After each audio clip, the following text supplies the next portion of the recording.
Yesterday, we showed you different forms of premature campaigning several months before the 2013 elections. In this second part of the special report, we bring you the explanations of politicians on why they engage in politics. Joyce Ilas tells us more in depth. The 2013 election is still several months away, but the names and faces of both incumbent and aspiring politicians are now all over Quezon City. Secretary to the Mayor Tadeo Palma says, Mayor Herbert Bautista recently issued a memorandum prohibiting the posting of political propaganda in the city's major roads. Wala kami talagang pinapayagan na mga propaganda sa major roads. Like kunyari itong Commonwealth, like kunyari Quirino Highway, yung paligid ng Regalado, yung SM. Wala talaga kami pinapayagan ng political propaganda.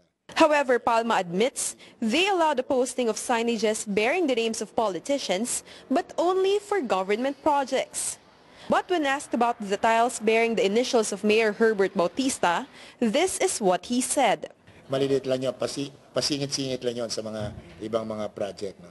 Just to signify infrastructure ni Mayor Bautista. Well, naging uso yan eh, di ba? It just shows na ito yung project ni Mayor sa mga maliit na project. Pero hindi naman dating naman ay medyo simple lang.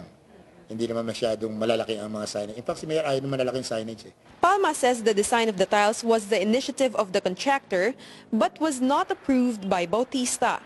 He says Bautista already ordered the removal of those tiles. Likewise, the city mayor instructed the removal of names of local officials on street signposts. Budget to ng konsel yun. That was a long time. That was previously pero ngayon bawal na yun. Bawal na yun. So in fact, yung na-construct na yun, sisirain na. Hindi ko lang alam kung sisirain yung poste, baka sirain lang yung pangalan nila. Tapos lagyan na lang na welcome or something like that. Another familiar face in Quezon City is 2nd District Representative Winnie Castelo. Castelo, however, sees nothing wrong in putting his name on government projects.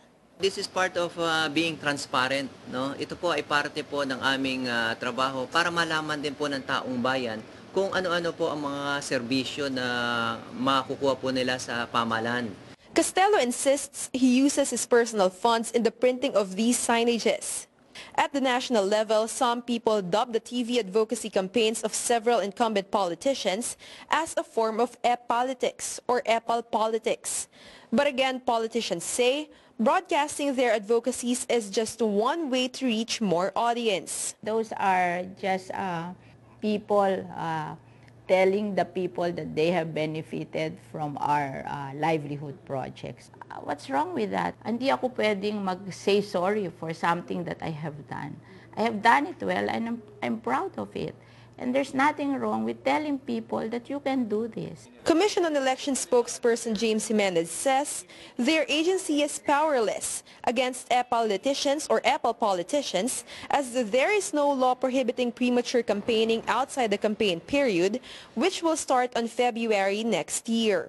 Malinaw na malinaw yan. Walang violation itong mga ito. Pero, yun nga lang, medyo ang pangit tignan, di ba? Ang sagwa.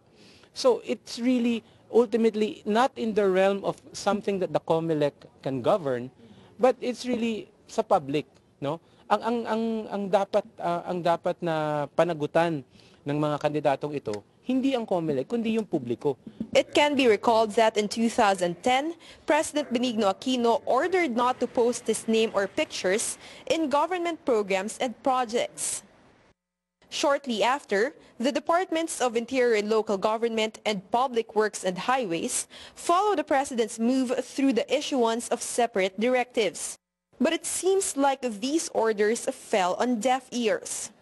UP Department of Filipino Chairman Jimwell Naval explains why some politicians are fixated on putting their names and images where people can easily see them. Actually, ang mga nagsisimulang magpalabas ng ganitong mga propaganda yung mga bagong dating sa politika, no? At yung papasok sa bagong posisyon. So kaya nagpapakitang gilas. No, recall lang naman 'yan no? Matapos ang ilang buwan titigil din 'yan Kumbaga nagpaparamdam lang na oy tatakbo pala. Naval, however, says what many politicians don't know is that Filipinos have the tendency to change their minds depending on their current situation. Now, 8 years before the elections, some people may be inclined to vote for familiar faces. But 1 month, 1 week, or even a day before the elections, who knows? The electorate may just be able to see and decide to vote for someone who is really after genuine service to the country. Joyce Ilas, Solar News.